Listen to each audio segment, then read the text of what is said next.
Okay, we'll go ahead and reconvene to open session. Before we get into the report, could we please rise and have a flag salute?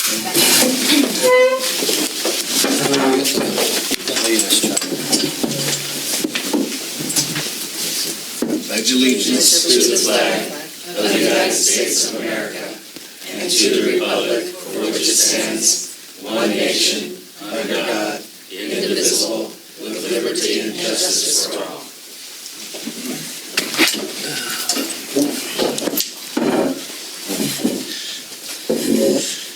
Can we have a moment of silence, please?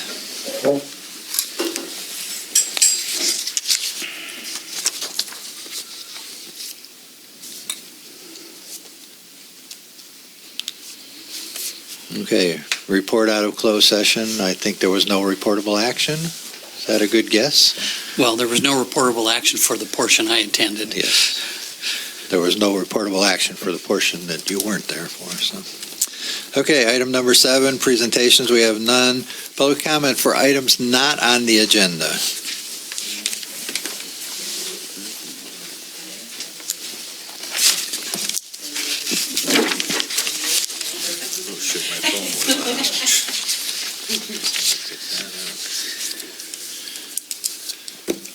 Good evening, I'm Julie Tacker.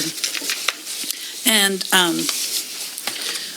as we all know, the district has refinanced its bonds, and the ratepayers will be realizing some savings, and we all very much appreciate that. But I wanted to point out some problems as I see them, not problems, but Ms. Womack wrote a letter to the editor in the recently begun paper, the Estero Bay News, the week of February 14th. And she takes credit for saving the district $2 million, which she had no doubt a big part in that. Mr. Ohilsky had a big part in that. You also recognized your staff for their part in that. But we, as the ratepayers, paid consultants nearly $300,000 to make that happen. So there's a lot of credit to be passed around. Something that you mentioned in your letter, and I don't know if you've all seen this letter that was in the paper, but if you haven't, I'll be happy to furnish one for you. You said that you had to compete with staff for staff time and attention over a complaint over board compensation. Well, yes, I complained, but your general manager was working on a budget adjustment long before any complaint. And she said, in an email to me on January 8th, that when she started working on the mid-year budget, that she had asked Ann to look up all the compensation to see what was at issue with why more compensation was being used and the budget needed adjusting. So I don't think your competition for staff time was with the complaint. The competition with the staff time is staff itself hadn't been monitoring the compensation that directors had been putting in for, and in some cases, they were receiving ineligible compensation. So that is not competition with the complaint. The issue is compensation is a stipend. Director compensation is a stipend. It is not a wage. It is not something you earn. It's something that you have been awarded by the ratepayers of the community. Thank you. Any other public comment for items not on the agenda? Good evening. My name's Betty Winholtz, and I'm actually from Morro Bay. Last meeting, I believe a couple of people from the Citizens for Affordable Living, CAL, in Morro Bay came and spoke with you about our sewer plant being located just outside our city limits in the county, and that they were concerned for Los Osos regarding the transportation impact that it's going to have to you during construction. And I believe they probably urged you to agendize this and talk about that with Mr. Gibson, our supervisor. Since that time, the Board of Supervisors has now scheduled a meeting for April 23rd. It's their normal meeting, but at that meeting, they will be considering consolidation of permits. So normally for our sewer plant, since it's in the county, there would have been a county hearing at the Planning Commission, then possibly before the board. There would have been a hearing before our city planning commission and possibly at our city council, and then it would have gone to California Coastal Commission. What our city has asked is that all these hearings be consolidated into one at the coastal level with no appeal. And that meeting was going to be in Oxnard, so none of us could have really very good input because many of us work. It has now been scheduled appropriately for July over at the Embassy Suites in San Luis. My concern is that you be aware of and speak about the mitigation that I think you should ask for regarding this transportation issue. So what we did was we looked at the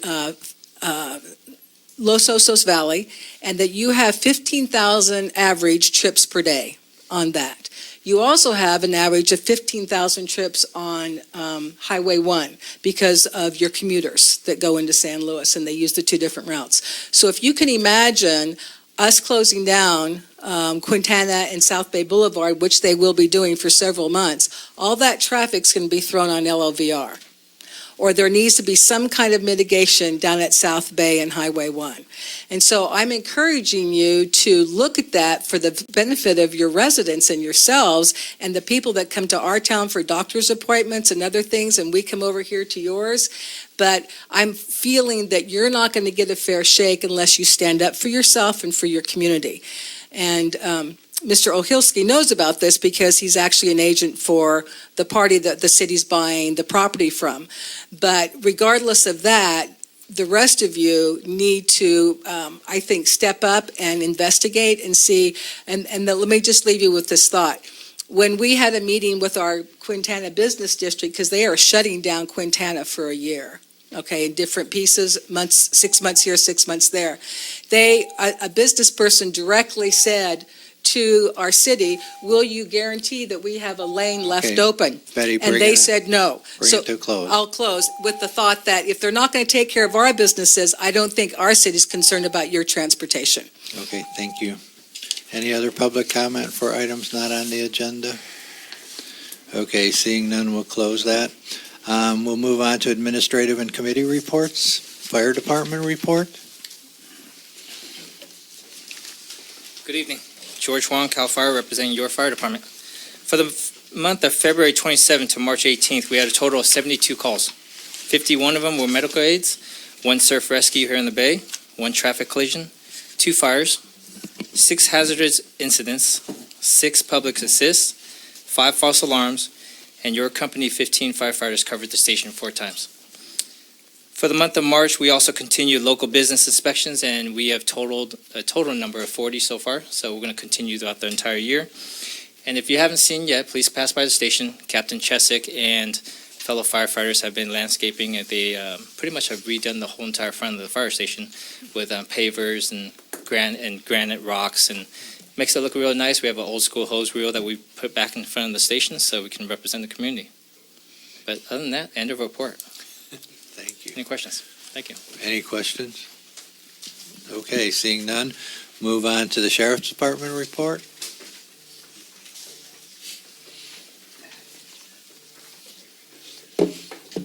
Good evening, Michael Manueli, Coast Station Commander. This report is for March. Los Osos had 620 calls for service. That is a 14% increase from the previous year at 541. Compared to other communities, Avila Beach had 103, Cayucas 132, Cambria 361, and San Simeon 57. From those 620 reports, there were 87 from the 620 calls for service, there were 87 reports, compared to 70 the previous year, up 24%. And I was kind of curious about that myself, why there was such a increase, and I looked at it, and we had a significant increase in vandalisms, which I'll cover below. Total calls for the station were 2,053, and total reports for the station last month, 221. We had 3 reports of assault and battery. One of them, a 91-year-old suspect, pointed a gun at his girlfriend's son. It was a dispute between property, and he thought they were coming to threaten him. We had an unsubstantiated fight, and then a process server was reportedly pushed while trying to serve somebody. There were 8 disturbance reports, various reasons. 2 calls resulted in the arrest of subjects for public intoxication. Burglaries, there was 1. It was not investigated. We were unable to reach the victim. Something about a wallet that was taken out of an unlocked vehicle. 13 calls for service regarding thefts, resulting in 9 reports. Shoplifting, we located and arrested that suspect. A victim befriended a transient from the area and then later suffered a loss of tools. 2 license plates stolen from vehicles, 2 different locations in town. That's highly unusual. I hardly ever see that. I don't have an explanation for that. It's very unusual.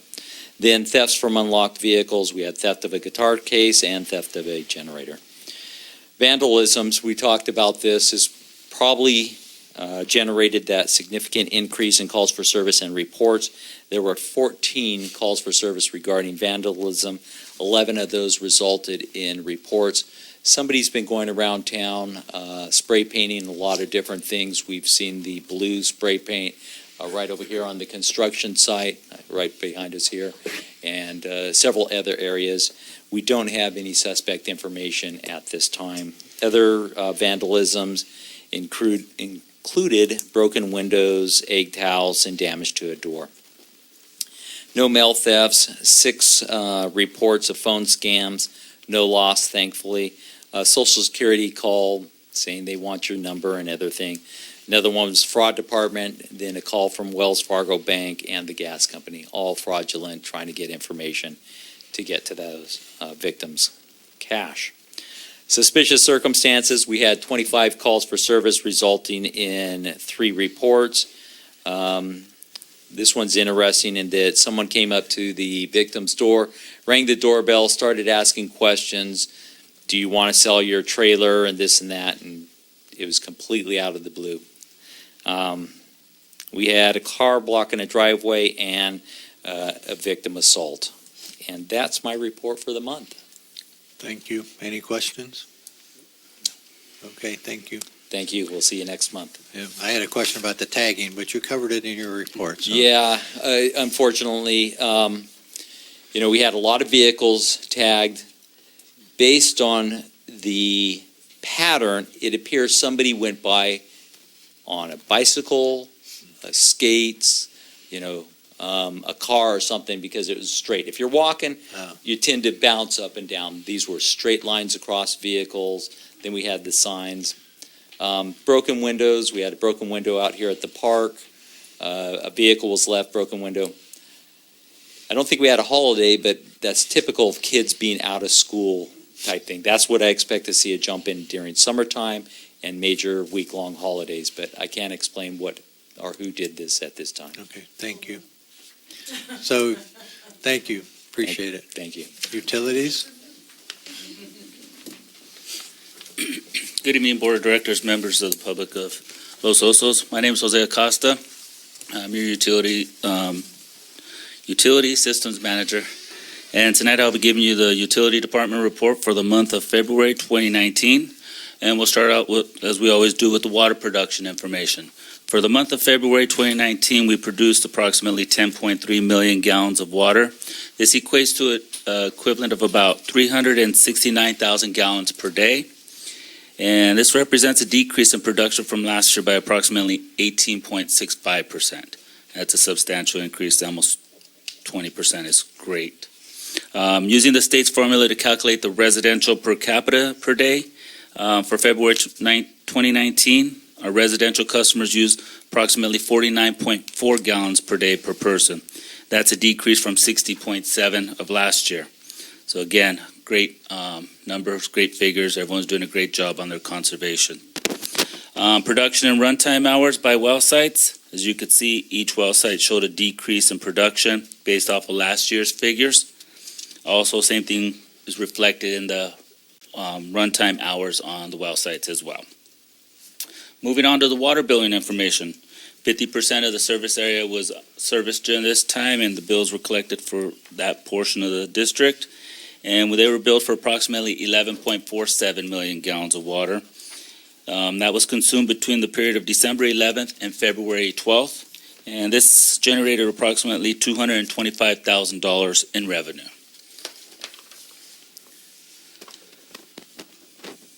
For the month of 2019, the utility crews performed all required operations and maintenance tasks. The various tasks and facilities maintained are the water distribution and treatment facilities.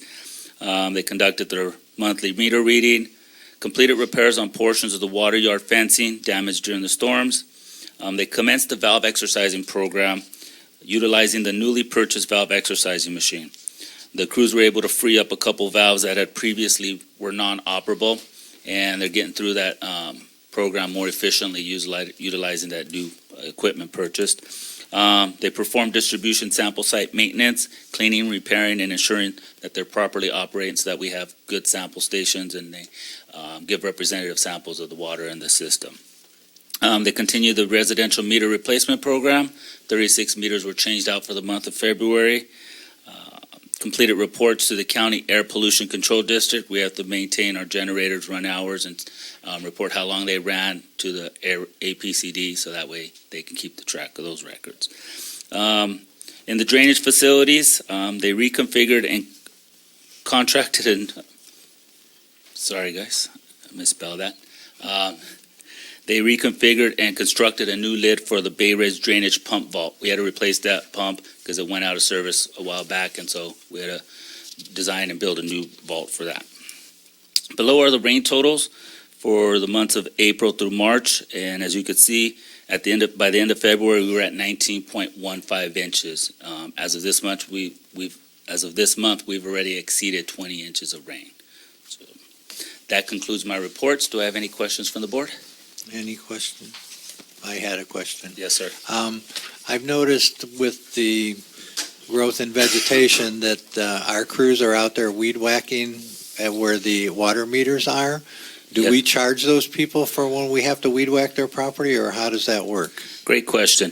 In the Title II of the District Code, we do stipulate that the customers must maintain the area around the meter boxes, and it gives specifics of how far.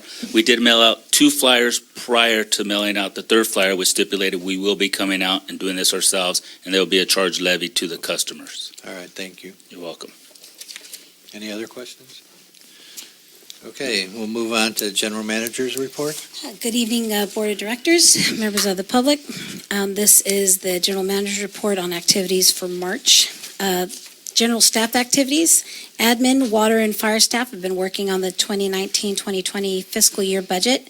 We're submitting the rough draft. We've submitted the rough draft of the water and drainage budget to the Utilities Advisory Committee. Staff continues working on getting bids for the large asset items. There was a question last month regarding the wastewater assessment procedures, if there was any new ones. And there are new new assessment procedures. Staff was given an updated procedure list, and that is attached for you to review. An update on countywide local hazardous mitigation plan. Staff has turned in the first set of forms to Wood, the consultant firm who is preparing the countywide local hazardous mitigation plan. We have also met with the firm to discuss the forms in more detail in order to provide them with more information. The first draft of the front end portion is ready for review. The jurisdictional annex portions, which are the district and city specific, will not be ready until May. When this item comes out, we will give it to the Emergency Services Advisory Committee for their review. An update on the 8th Street grant. The district's grant submittal for the 8th Street well project was submitted for the Prop 1 Round 1 grant, and the grant subcommittee will review the grant submittals in April. We are given a date of April 22nd. Once the grants are awarded, the awardees must present their project to the Department of Drinking Water at a date still to be determined. And we're still waiting for the state to send us the new guidelines, which we have not received. Also, a question from last month regarding update from Bruce Gibson's office on the Habitat Conservation Plan. I was directed to write to Supervisor Gibson regarding the Habitat Conservation Plan submittal. Supervisor Gibson returned the email with a phone call and said that the plan would be going out in April to be reviewed by the Ventura Fish and Wildlife Office. It is currently being packaged, and review takes about 3 to 4 months. It is then submitted to the Regional Fish and Wildlife Office before it goes to the Federal Registry. This process could take up to the end of this year, and I have included, it's like a striped kind of piece of paper to the General Manager's report, the process of how a Habitat Conservation Plan is, what offices it goes through, and it was given to me by the county.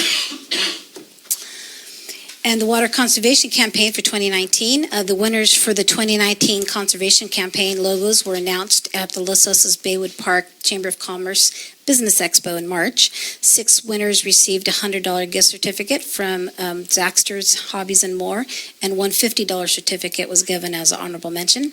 The winners will be posted throughout the year on the district's website and Facebook page. The total of $1,880 was raised through the sponsorships. $650 was used towards the awards, $66 for the enlarged posters, and $160 for the water drop guy, who will be mentioned later in a different program that we are doing. The remaining funds will be used to buy banners, yard signs, and other conservation items.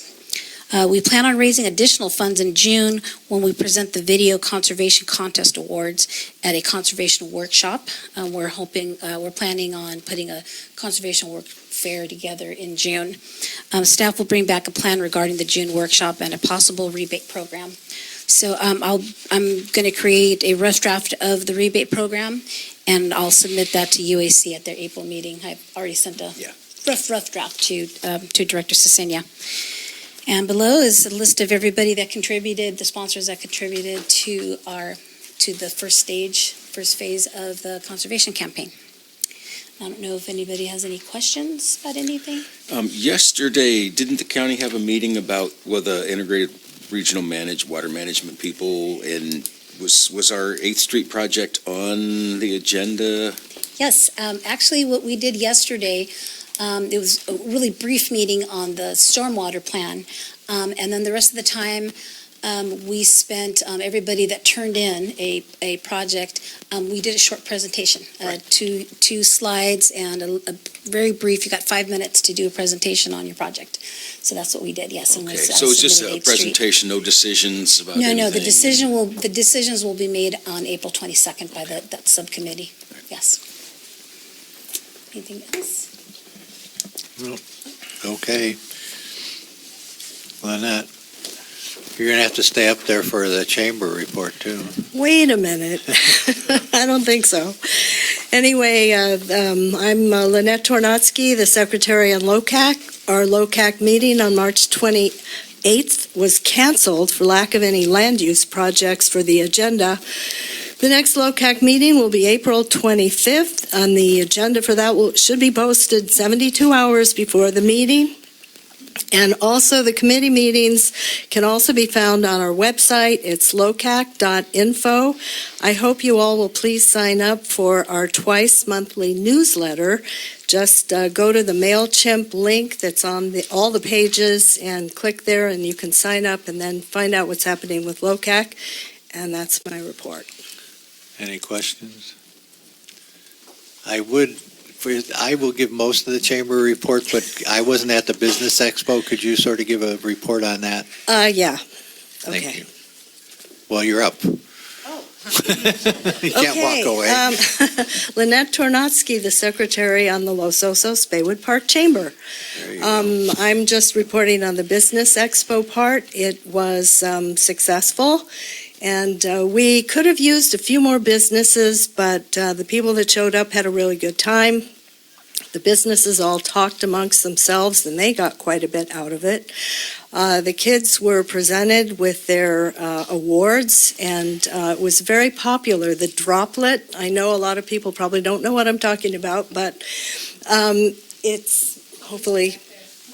everybody had their picture taken with the droplet. It was a big hit. That might have been the biggest hit of the whole thing. So everybody had a good time, and we plan on doing it again next year. So that's my report. Right.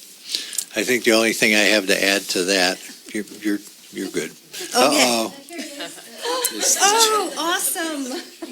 Thank you. I guess now you're off the hook. So the only other thing I'd have to add to that is the chamber mixer is on next Wednesday at Carstairs Energy on Bayview Heights Drive from 5:30 to 7. So everybody's welcome to that. But other than that, I think that's it. Okay, with that, then we'll move on to the Fire Safe Focus Group report. Thank you. Tom Wright, Coordinator of the Los Osos Focus Group, Fire Safe Council. Let's see. Our next meeting is April 18th, thank you, I wrote it down, in this very room at 10 a.m. It's a Thursday. You're all invited.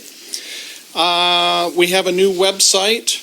It's LOFA, the Los Osos, L-O, Fire Awareness, F-A, LOFA. And it's a closed website. You ask a question like, do you live in Los Osos? Why else would you want to join? And then you get in. And we'll be posting minutes and reminders and updates and things on that.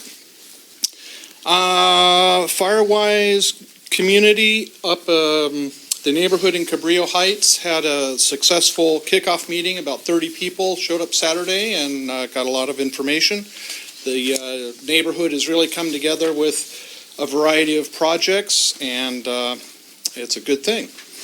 One topic that always comes up is evacuations. So if you all haven't seen one of these, you should get one. Call PG&E. They'll be happy to give you one. But in here, the calendar, evacuation information.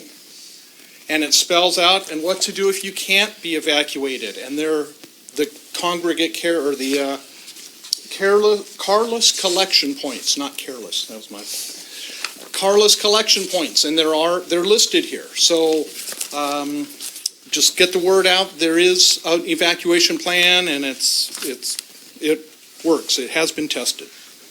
That's all I have. Any questions for me? Nope, you're Thank off you. the hook. Thank you. Okay, Utility Advisory. Utility Advisory Committee met March 20th and had a fabulous, just fascinating presentation on the Brown Act guidelines by President Ohilski. Thank you. We also had a Basin Management Committee update, and I will let President Ohilski touch on that later when he talks about meetings that he's been to. We had a Utility Department update from Systems Manager Acosta. We always enjoy going through capital improvement programs. Well, we did that separately actually this month, but we always get a good update on what I'm proud of what we're accomplishing, the things that are getting done that have been on those to-do lists for a long time.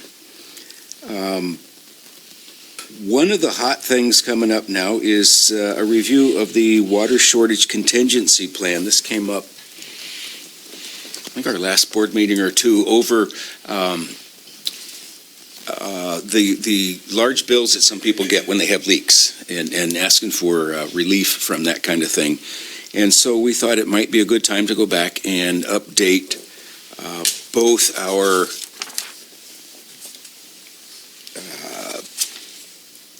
water shortage contingency plan, and then the Title II language in our policies that deals with leakage. And all of this kind of is a byproduct of the fact that we are re-engaging the water rate study group. It's the third proposed increase coming up July 1st.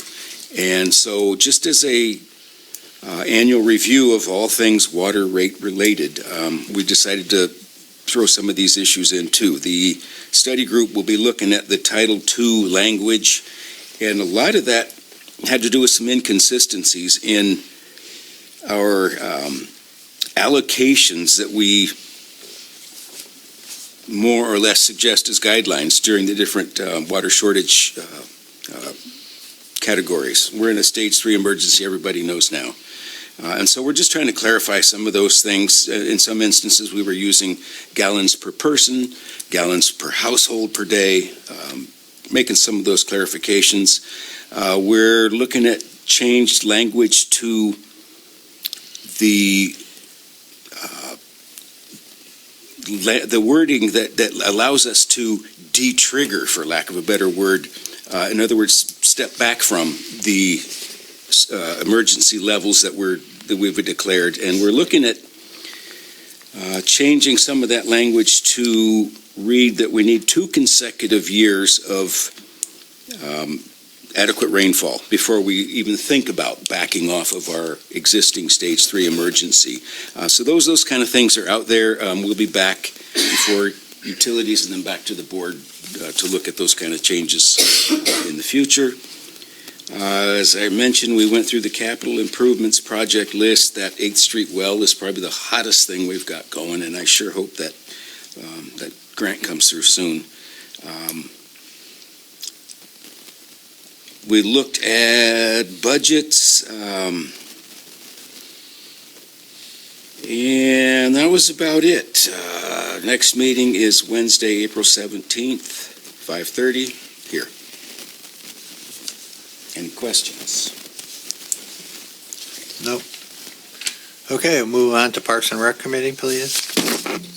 Oh, pardon me, Emergency Services, my mistake. Sorry.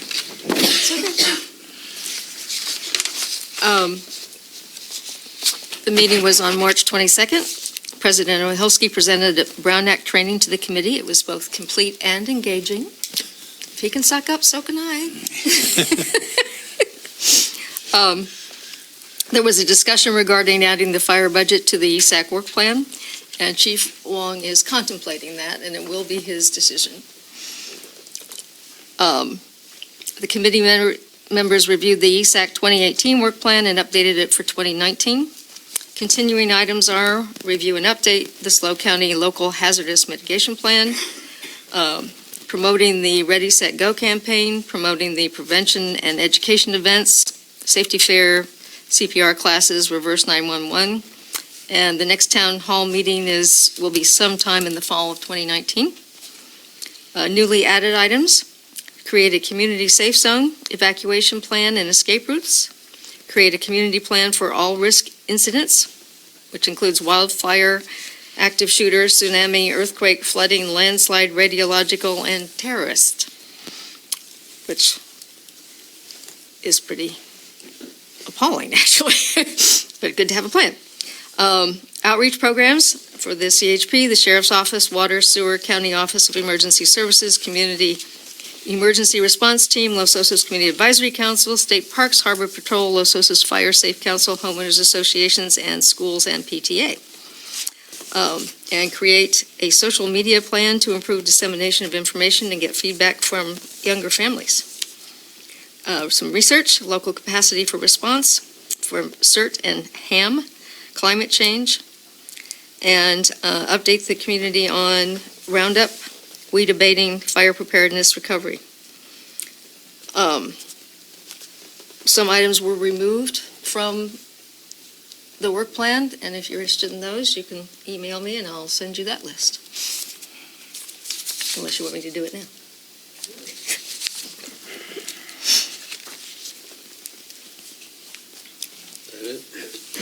Any questions? Now we'll get to Matthew and Parks and Rec. Okay, Parks and Rec. We had our meeting just 2 nights ago, Tuesday the 2nd. We also had a review of the Brown Act by President Ohilsky. And then we dove into, our first topic was pocket parks. We had gotten a list of all of the properties the CSD owns. We kind of high-graded that list into some properties that had some potential. We reviewed 3 of those properties, which were the 12th and Napomo, the Loma Street, and the Farrell Community Garden well site. We looked at those properties. We engaged the public to help provide some history on some of those sites, some of the work that had been done in the past, and if anybody had looked at pocket parks there in the past. So we kind of got a good understanding of some potential properties. From that, I'm going to end up making a working subcommittee for pocket parks, and then we'll also have a working subcommittee for the dog park. The goal there is to develop scope of work and potential budgets, so we know on the dog park, both of these things are most likely, well, the dog park for sure, pocket park most likely are going to be contingent upon our HCP, which Renee updated us earlier is still a ways off. The first step on the list she provided, which is this blue list, we're talking about making this first step right here at the end of the month. So there's still a long ways to go. But we want to be ready for that and have a plan in place so when we do have the ability to act, that we'll have a recommendation and know how much money we're looking at that point in time. The next item was that we were requested to review and make a request to the Board of Supervisors for rubber chip removal reimbursement, which during our committee meeting, we made a plan that 3 members of the committee are going to go on Tuesday the 9th to the Board of Supervisors to speak about this and ask for reimbursement. The next item is the HCP update. Renee already gave that to us. And then we discussed the merits of moving that meeting. Because it is so close to this meeting, anything we want to get agendized is really difficult to do. The report's hard to get done in time. So we're going to move that meeting to the 3rd week of the month. So our next meeting will be on May 21st, Tuesday, May 21st. End of report. Any questions? Okay, I have a comment here. I think there's some confusion here. So what I'm going to say is when we approved the work plan and we had the discussion about the chip removal, it was my understanding that the issue that came up was were we asking the committee to reimburse? So I think that what I'd like to do is agendize this for next month and have nobody go to the board until we've had a chance to discuss it with the entire board. Okay, makes sense. Okay, thank you. So so it'll be on May's agenda. Correct. So I'll talk to the committee and we'll hold off until we get further direction from the board. Thank you. I appreciate that. Okay, Finance Advisory Committee, we met on Monday. So, but we figure an extra day gives us a little more time to get our. Yes. So, we had a new committee member, and then we had a Brown Act presentation by me. I've only done it 5 times, so I guess I'm getting pretty good at that. So then we had the minutes that were approved, the warrant register, and that was recommended for the board to approve that. We had some extensive discussion about the financial reports, and this is on our consent agenda, but what the recommendation of the Finance Advisory Committee was, that there seems to be the necessity of some clarifications that need to occur before the board approves the financial reports for the period ending February 28th. It's just a recommendation to you, but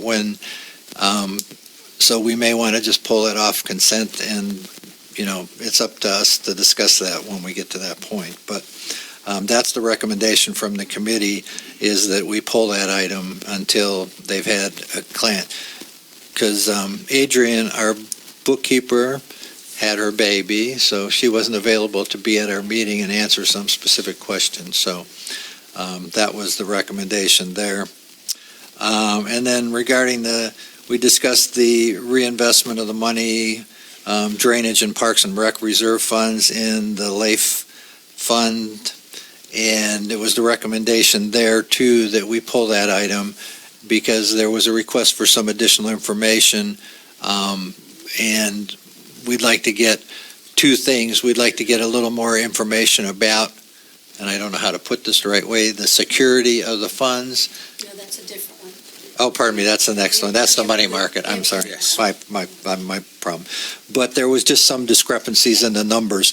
And so before we moved the money into the drainage and the Parks and Rec Reserve, we wanted to get some clarification so there was consistent numbers. So they've recommended that we not do the LAIF fund until after the next meeting. So Adrian would have an opportunity to provide additional information for the financial reports and for the LAIF funds.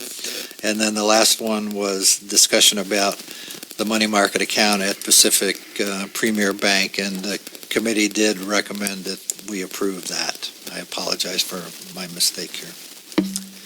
Oops. So that's the end of that report. Anybody have any questions? Yes, you may. So I did get a call back regarding the money market, and I know where to look to see what is in there. Okay. All right, so. I have a question. Yes. Regarding F. There are 3 potential motions given in the staff report, and I'm wondering how an item can be on consent when there are 3 possible outcomes. That was, this was given that way to the Financial Advisory Committee to make a recommendation to us. So it's only one recommendation to us as to the motion. So if they would have recommended something, then Marshall We were would just have giving told them, you. just giving the Financial Advisory Committee alternatives Yeah. for what their recommendation would be. Because we wanted to make sure that we had the opportunity for them to discuss different potential ways to do this. But there was one recommendation. So out of these 3, they made one they chose one. Correct. Which one? No, on F, on ABCD. Which one are you talking about? Are you talking F. about F? Yes. The money market account. Yeah. Yes. Yeah, they chose the second one. They chose the second one. Yes, The $1 million? Yes. yes, to roll over the account, to roll over the CD into a money market account. Roll a and CD move into a $1,000 money market move $1 million account, correct. over to-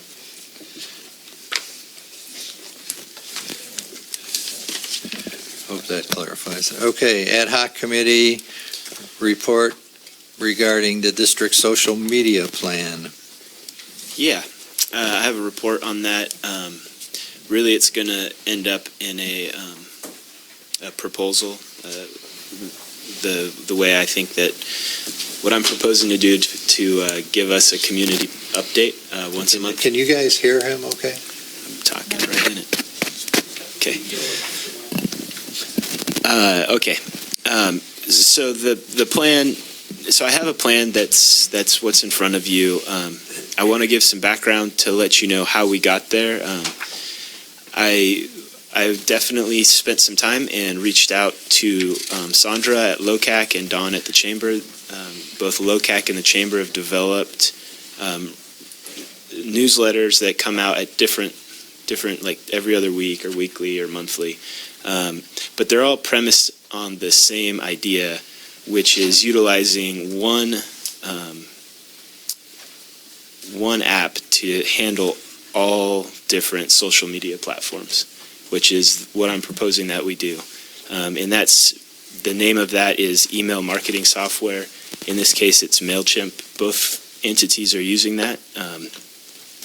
It's a good way to design templates. So it's email-based, and you develop an email list, which we have already as the CSD. The Chamber has an email list. LOCAC has an email list, which they could request, and they agreed to request, send out to all of their users an opt-in so that they could click on it and sign up. We would also put a button on our website so you could sign up. And what that would do is once a month you'd get this email that is, designed and is templated, so it's very easy to update. We'd make multiple templates and update those templates once a month. MailChimp is free for up to 2,000 users, and then after that point you start paying monthly.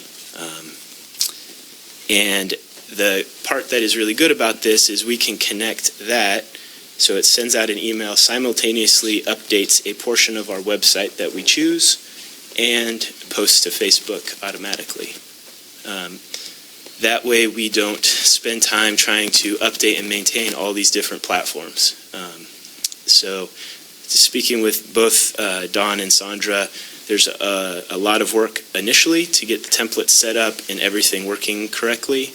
And then at that point, it's a matter of collecting the information, distilling it down to the message you want, and then updating all the different platforms that you choose. I talked to Dawn. She has offered her services to us, which I think what I'm saying is I am requesting a $700 budget to get set up and going. This would include the initial setup, links to the website and social media, basically creating the templates, and then 3 months of publication. So obviously Dawn's not going to provide the content, we would be, but she would get those updated and cross-train CSD staff, which I'm proposing would be our district manager, to gather the information and then update the software and the application and go to Facebook and send out the emails. So that's my plan in a nutshell. I know we can't approve I got it. I know where you're coming. So we can agendize that for next month as far as the expenditures. Any questions? Okay. All right. Appoint now, Director Womack.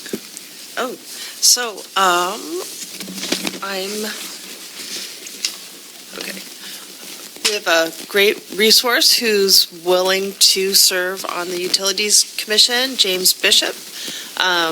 He's currently an engineering geologist at Central Coast Water Board, and he was previously a hydrologist at the U.S. Geological Survey. He has been a writer of grants for research funding for groundwater projects, so I don't know if we can figure a way to utilize those skills, but that would be great. And he's excited to help out the community, and he's right there, and thank you so much. Welcome. Thank you. Okay. All right. Congratulations. Thank you. I get to do my Brown Act presentation again now. Okay, with that then, announcement of district and community interest and reports on attendance at public meetings, training, conference, and seminars. I obviously have basin management, but does anybody else have anything? Besides Brown Act, no. Okay, so Basin Management Committee, we did meet on March 20th, which was 2 weeks ago Wednesday, or a week ago Wednesday. It was a relatively short meeting. We did approve our budget because we got the approval from all of the agencies that we required to do that before we could do the budget. We had an extensive discussion about some budget items that we wanted to talk a little bit more about, how they should be dealt with, so we pushed that off, and we're going to talk about the budget at our next meeting. Our April meeting's canceled, so we're going to talk more about some of the items about how do we calculate the county's share as far as, for services that they provide and how we're going to calculate that into the cost of their items. So we did approve the budget with a few contingencies that we're going to come back later for. We had a report on the basin plan metric trend study review. We did our last round of edits, so the final report's supposed to be out sometime in the short term here. So that's being prepared. We also spent a lot of time talking about potentially setting up a joint powers authority between the various parties to the Basin Management Committee, because we may be at the point right now where we may want to have a joint power authority. And one of the primary rationale was because that the Basin Management Committee as a committee can't hold property, and we'd have to have a JPA in order for the entity to hold property. So there was a question basically about eliminating some of the carrying costs for the other entities and carrying that over to a separate entity. So that's something we're going to discuss probably for the next 6 months to a year, but it's just something that we put on the radar. Rob Miller's retiring, which everybody I think knows. So we did talk extensively about the qualifications for the executive director and what we wanted to have involved in that and how we were going to move forward with the RFP and RFQ process on that. And last but certainly not least, we talked about the recycled water contracts. There was a number of questions that were raised, not only by the district, but by members of the public who did speak to it. There was quite a large number of people there to speak about this particular item. In fact, Don Warden was there representing the Farm Bureau, talking about how this was important that we honor the contracts. So basically, the way this was left is that the committee asked Supervisor Gibson to get back to us with some answers to specific questions that were asked during the meeting. So that's how it was left. I think that's pretty much it. And then we adjourned until our May meeting. Do you have anything to add? No. Okay. All right, that was it. So response to previously asked questions, I do have one item that I'm going to agendize for the May meeting because this has been out there and I think we need to get some clarification on this.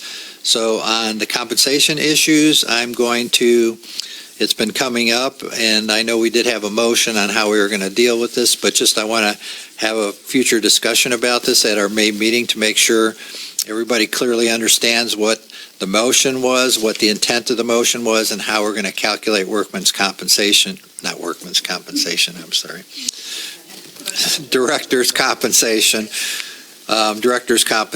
So I'm going to agenda as for May, but that's how I'm dealing with that previously asked question. So director's compensation will be agendized in May, and that's pretty much it. So moving on, before we do public comment, I am going to go ahead and pull and continue item D and F on, D and E, pardon me. I can't read, I guess. D and E, I'm going to pull those items, so those will not be on the agenda, and we'll bring those back at our next month meeting, and after Adrian has a chance to address the questions that were done. So we'll be looking at the administrative and committee reports and consent agenda items A, B, C, F, and G.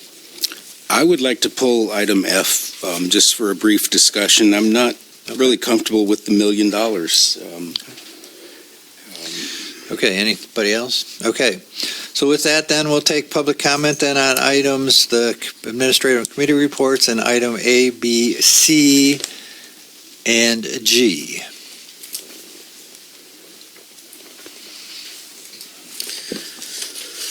Good evening again. I'm Julie Tacker. And my first question, I saw a new version of the occupancy verification form on the front page of the district's website, revised in March. I'm wondering what was changed, and I know the board didn't approve it, but did legal look at the change and why is it on the front page? That seems like, I don't know, maybe you should check into it. Questions about the Emergency Services Committee report.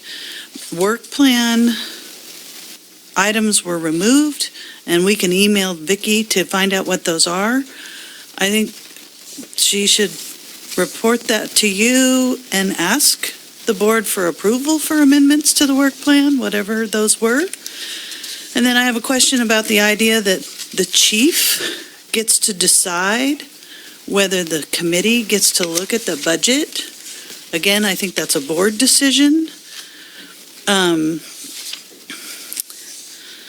The Parks and Rec Committee was looking at your district's property assets, and it came to my attention that we still have wastewater project assets, properties, Lupin and Loma, for instance. And if those properties were to be liquidated, I would think that the funds need to go towards the principal on the bond so that they benefit the prohibition zone only.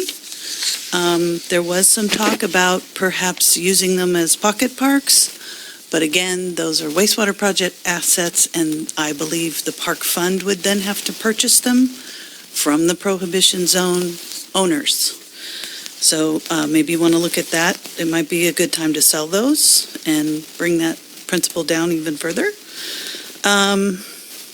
Parks and Rec Committee is looking at park design, dog park, lots of discussion, volunteers, perhaps ad hoc committees looking into what they want at these places.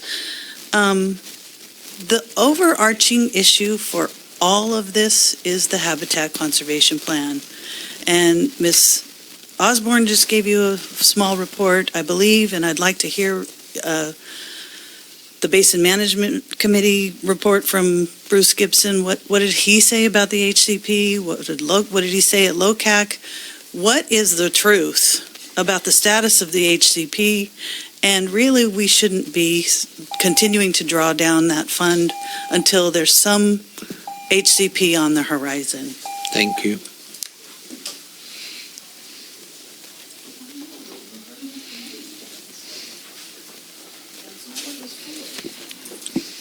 Richard Margetson. Just reminding Chuck and Marshall, I thought one of you might hit it, but you didn't. If you wanted to announce the special meeting on the 23rd. We were going to save that till the end, but yeah. Okay. Special meeting of finance, utilities, and whatever we're called now. The 3 hours. The 3 hours the still. working group or whatever. And a nice addition to the Utilities Advisory Committee. Water Board member, Dominic, I told the gentleman that Dominic Rock was on the committee for years. In fact, Dominic was part of one of the rate group with myself, Ron, Rob, and Leonard Moutart, and that's the group that came within 1.5% of the prediction, well within the margin of error. Anyway, Dominic was great. So he said he'd run that by Dominic to see what he thought, being on the committee. He won't quit. The last thing I want to talk about for a minute is the Emergency Services Committee work plan. You've heard it a million times from me.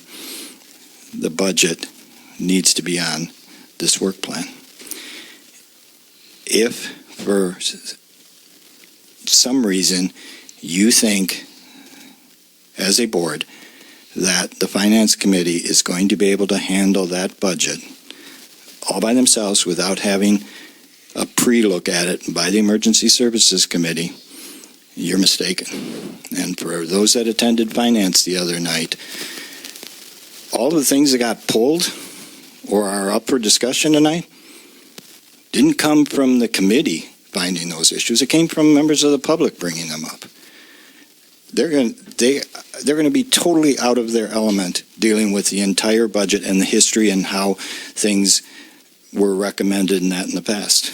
I know this new group is a totally new committee, but part of the reason nobody re-upped from the old committee is because you took the budget away from them. And they believe that was their responsibility as members of this community to weigh in on that budget. Not the budget from CAL FIRE, not the contract, not the numbers in that contract, the entire budget and how we fund it. That should be coming from a committee that specifically deals with those type of issues. I'm going to leave it at that. I know you're not going to do anything, and I know it's not going to happen. It's a major mistake, and I wanted it on the record. Thank you. Any other public comment? Okay, seeing none, I'll close public comment and bring it back for a motion. Before we do that, I guess hearing these comments reminded me of a phone call that I got this week from a member of the Emergency Services Advisory Committee expressing frustration that the budget was not going to be part of the work plan. Apparently there were a couple of committee members who wanted the budget to be part of the work plan, and one of them thought enough about it to give me a phone call. That budget is way more complicated than Schedule A. We have reserve firefighters, all kinds of equipment that the district pays for. It's complicated.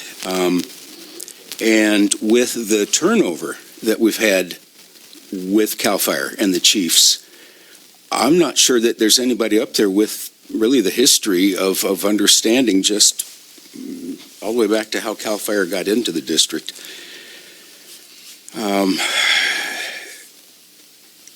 So no, I will not be approving or voting to approve that on consent just because it's the budget isn't part of that work plan. Any other comments? Somebody has to make a motion or something.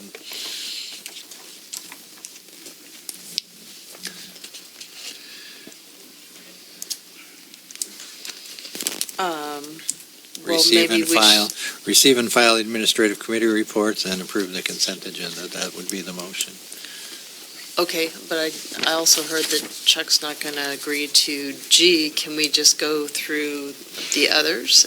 No, we can vote and then he could, on the consent agenda, he would just vote no on G. Yes. Okay. Okay, now, what am I saying? Receive and file the administrative committee reports and approve the consent agenda. Okay, so, With the exceptions of D, E, and F. all right, I move that we receive and file the report and the consent agenda with D and E removed. And F. And F? Oh, we removed F too? Yes, I did. Okay, I did. and F. That's not being continued. He wants to talk about it. Second? Is there a second? Okay. Any discussion? I do have one comment I'd like to make. I agree with you, Chuck, on G, because I think having been on the ESAC or the chair of the ESAC for a number of years, I thought that it was very productive that we had that discussion. Problematically, at this point, it's up to the fire department or the fire chief to present that budget. I mean, we can't generate the budget. So I'm going to vote in favor of it, but I would really like to see us have some further discussions with the fire chief to see if we can get that done where it becomes part of the work plan. So I agree with you, but I'm going to vote yes. Okay, with that then, we don't have a resolution, do we? No. Do you want to do the call so he can vote no? Okay. F's not in the motion. F's not in the motion. Okay, so all in favor? Say aye. Aye. Aye, with the exception of G. Okay. Aye. All right, so the the administrative committee reports are approved for receive and file, and consent agenda A, B, C, and G are approved. C and D are being continued until May, and F. So who's going to give our F report here? Chuck, do you want to talk about what your concern is or question or? Okay, sure. Chuck, would you like me to give the report? Please give the report. Okay, no problem. I can give the report. You want to give the report, Marshall? Go ahead. Okay, just let me pull it up here. I'm sorry.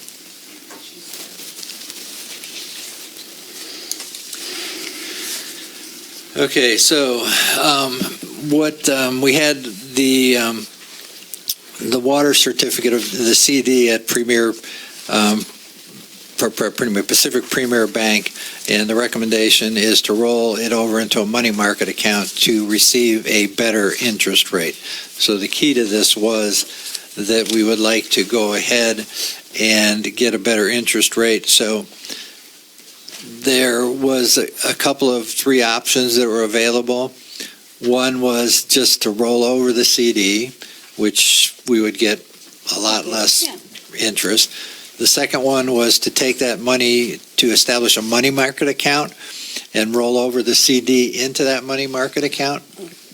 Roll over the money market account, roll over the CD and put $1 million into the money market account. In addition to the 50. Or the third option was just to do nothing and leave it all in the CD as it is now.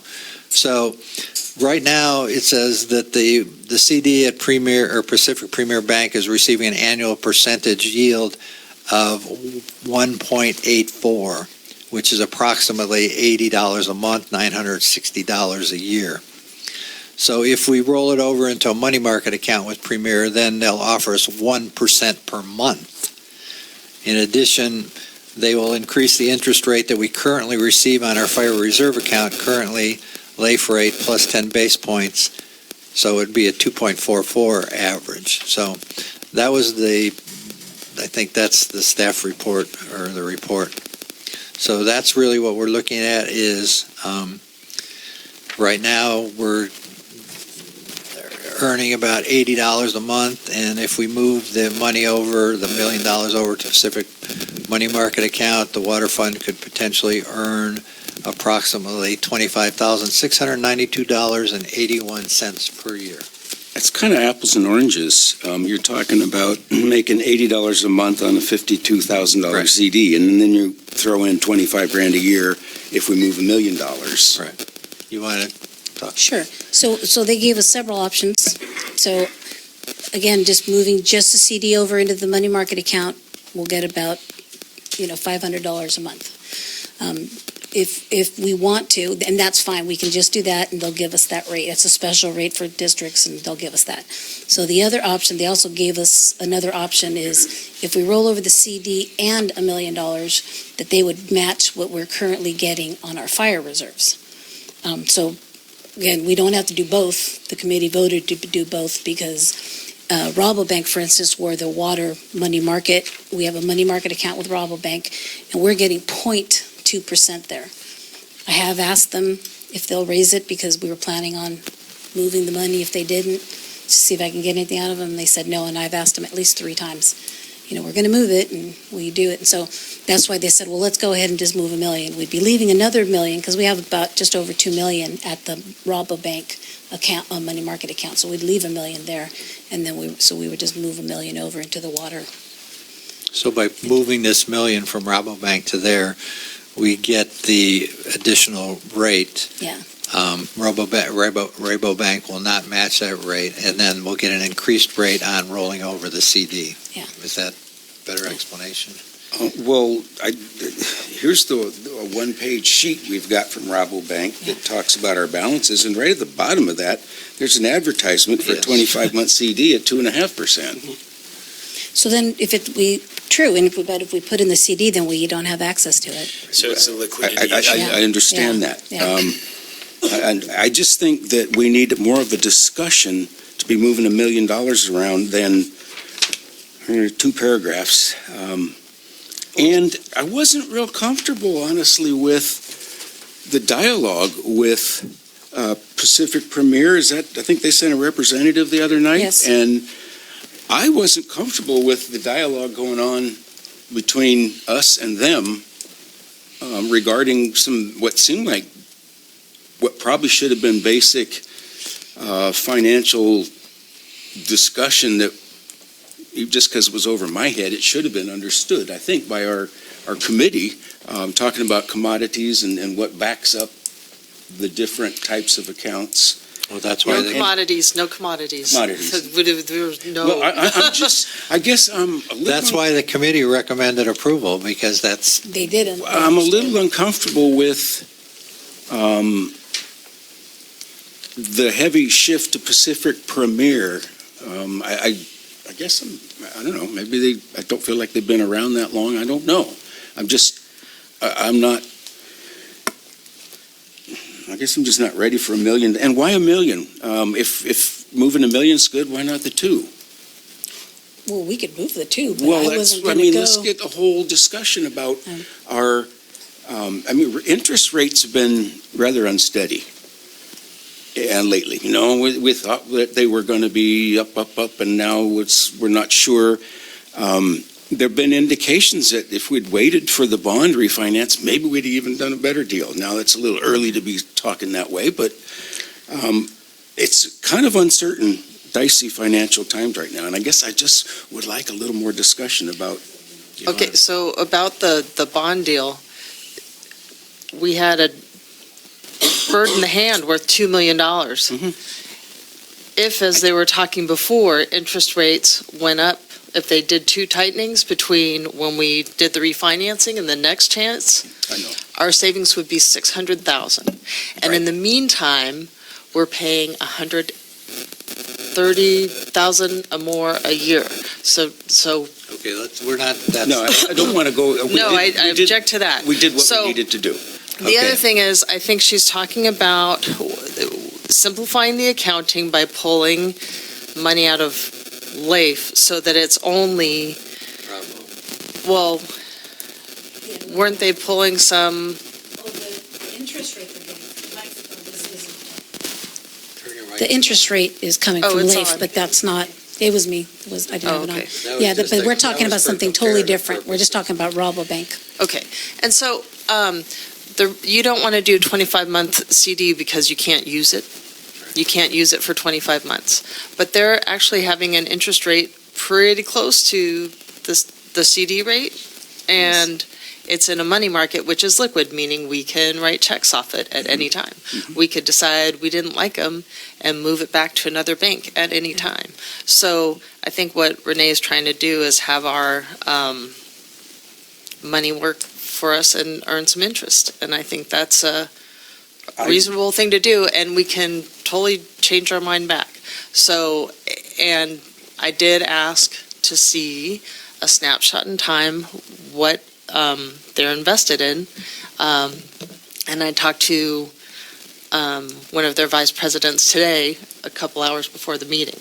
And, I mean, I've been satisfied that it's mostly loans to local businesses, so the real economy. So I'm very comfortable with moving forward. We could always change our mind, but yeah, making, what was it, 2.2%? And that's going to fluctuate. That's what, interest rates always fluctuate. Always. So we can't condition our decision on what interest rates are going to do. None of us know what interest rates are going to do, and they're going to fluctuate. That's what they do. But right now, it's another bird in the hand situation. We can jump from 0.2 to, what was it, 2.2? I already forgot. 2.44. 2.44. And, that can change, but that's, on $1 million, it's actually some money. Why wouldn't we want to move all of the money from the 0.2% to 2.44%? I don't know, we can do that too. Good. I mean, that was the only reason we said $1 million, because that was her offer. Because she wasn't trying to look in our records to see how much money we had over at all the banks, and she just said, if you go over $1 million, we'll match, because that's what a fire has. They have like 1.6 or something now. So there, she was just trying to say, if you can get it up to what the other one is, we'll give you the same deal you put down. So is there any reason to keep 2 accounts, or should we simplify it and move it all? And simplify it, move it all, because like I said, if we decide we don't like it. We can change again. Yeah. It's, What's the risk of the money market account? that's a good question. Well, it's So in money market's usually very low risk. It's in a money market account now. It's just not Yeah. earning anything. It's just not earning So anything. the risk is the solvency of Pacific Premier versus Rabobank? Well, no, because that money is collateralized, so even if they go bankrupt, our money is still there. So it's safer than that, than the institution that's holding it. It's very safe. When I'm asking questions about risk, I'm talking about a rare event, just the last financial crisis. What if something similar happens and a bunch of things go bankrupt at the same time? So it's a very unusual event, but I just wanted to know what they held. Well, that's a good question, though. If we have it in a money market account now, what's the Rabobank? Why just don't we move it all? That's a good question. Okay, let's go to public comment on this item, please.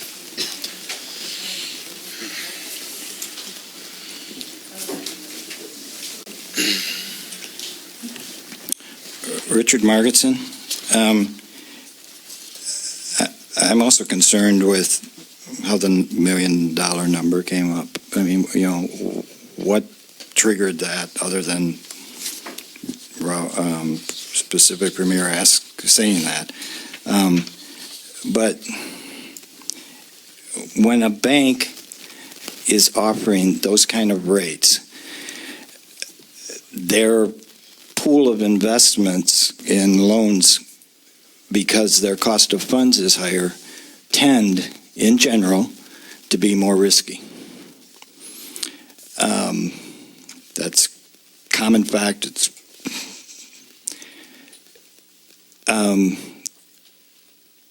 There's a reason that they're offering those rates. They're trying to build a pool locally of money to reinvest. They're having to pay that higher interest rate. But that means they're also loaning it out at a higher rate, which means that businesses or individuals or whoever that might not qualify for a lower rate someplace else because of some credit issue in their application, maybe can get a loan with Pacific Premier at a higher rate, maybe where somebody with really good credit could get, 4% business loan. Somebody going through them with a little more shaky credit may go 6.5, 7. The ability of everybody to pay is based on their ability to run their business. If they're already having credit issues that are causing them to go to a higher cost of funds, the possibility of those businesses defaulting becomes higher. That's why I think Rabobank is sticking with the 0.2. But the other thing, I just before this meeting got a statewide email sent out from CAR that the average mortgage rate went down 22 basis points over the last month. It's the lowest, or that's the biggest decrease in the last 10 years. These rates at 2.44 are probably not going to hold. I know you did the bond refinancing when you did it, but at the beginning of the year, the Fed was talking about no more increases. And they're talking about now maybe a 25 basis point decrease in September, October. What would the savings have been based on those rates? But that's a whole nother subject.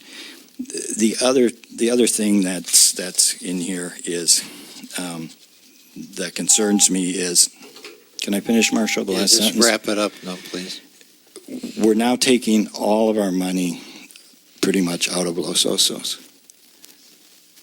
and putting it in another community. Yes, they may lend over here, but, the CD option, I think, should be looked at by the committee. And there should have been a cash flow analysis done with this as to, hey, maybe we could put part of it in the CD because we're not using that. That's our buffer, and it can sit there for 25 months. And then maybe put the rest into a money market that's getting a higher interest rate. There's a lot that needs to be discussed here. Thank you. I'm real uncomfortable with all the money going to Pacific Premier. Thank you.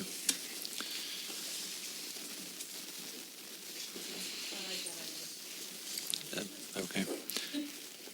Okay, we'll close public comment. I am concerned about Rabobank, though, being bought out by Merchants Bank, too. So that's another issue that we have to deal with because they're now being bought out. So I don't know. It's up to you guys what you want to do here.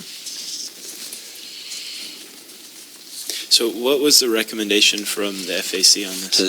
The middle option to move the $1 million from Rabo to the money market. So roll the CD over. To roll the CD over. Roll the CD over, and an additional $1 million from the money market account from So you'd Rabo. have $1 million in Pacific Premier and $1 million in Rabobank, and About, then roll over I the think there's CD. like 1.9 in Well, it's the Rabobank, close, so it'd be yeah. about 9, yeah. Yes. Either way, just to mention that the CD, it matures on April 18th, so we definitely, bare minimum, need to do that. at least roll that over. I would please request that. But the additional is whatever you guys want. Mr. President? Yes.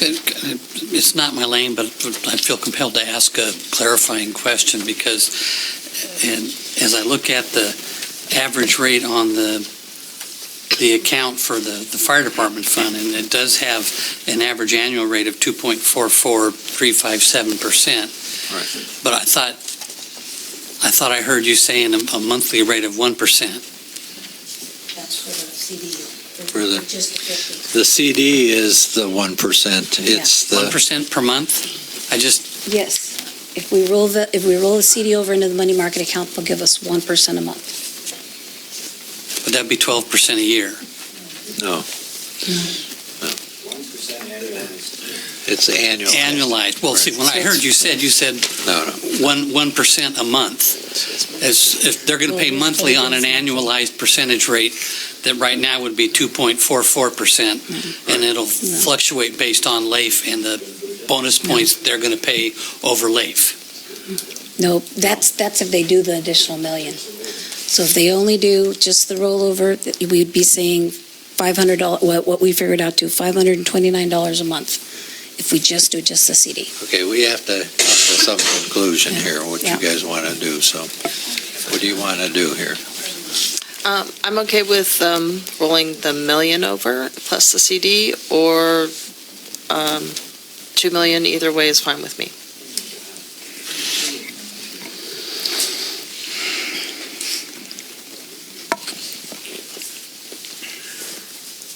Was that a motion? No, I thought we were still discussing.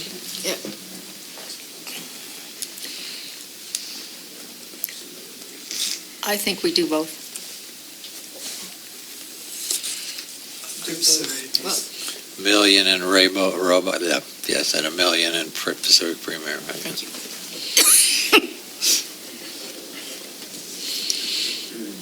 That's what the committee's recommendation was. Yeah, I agree with the committee. I think putting that money there, not moving all of it, makes sense to me. Okay, somebody's going to have to make a motion sooner or later, like now. I make a motion that we adopt. Can you guys be quiet, please? Those three things on the resolution. Items 1, 2, 3 on Resolution 2019-11 to move, roll over the CD and transfer $1 million from Rabobank Money Market account to the new Money Market Pacific Premier Bank account. I'll second. So that would leave us with approximately, I'm looking at the statement, $969,992.70. I was trying to generalize. Okay, any more discussion at this point? Okay, do we need a roll call vote? Yes. Yes. Director Forkroy? Yes. Director Woback? Yes. Director Millage? Yes. Vice President Sisanya? No. And President O'Hilsky? Yes. Thank you. Okay, with that then, we'll move into closing our future agenda items. I did, The director compensation. there's two items I want to talk about. Yes. The CHIPS, and then I want to talk about the director's compensation. So those are two future agenda items. And the media report? And the, pardon me, and the social media also. Yes. So those three. Yes. Okay, closing board comments? I guess I just wanted to make sure it was clear that President O'Hilsky and I did not coordinate our outfits tonight. I was noticing that, but I wasn't going to say anything. But it wasn't a Brown Act violation because there's only two of us.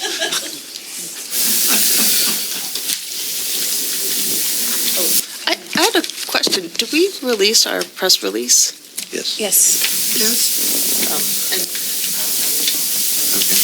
No comment? No comment? No comments. Okay, well, thank you, everybody, and we'll see you in May. We announced the special meeting, I'm Going sorry. back on. I unadjourned us, I'm just, so what day is that again? Actually, it should be 5. I'm not sure why it says 5. April 23rd I at, didn't know what time Yeah. it was. April 5 o'clock. 23rd at 5 PM at 5 this p.m. location. We're going to have a joint meeting of the Utility Advisory Committee and Financial Advisory Committee to discuss water rates. So with that, then, we'll adjourn.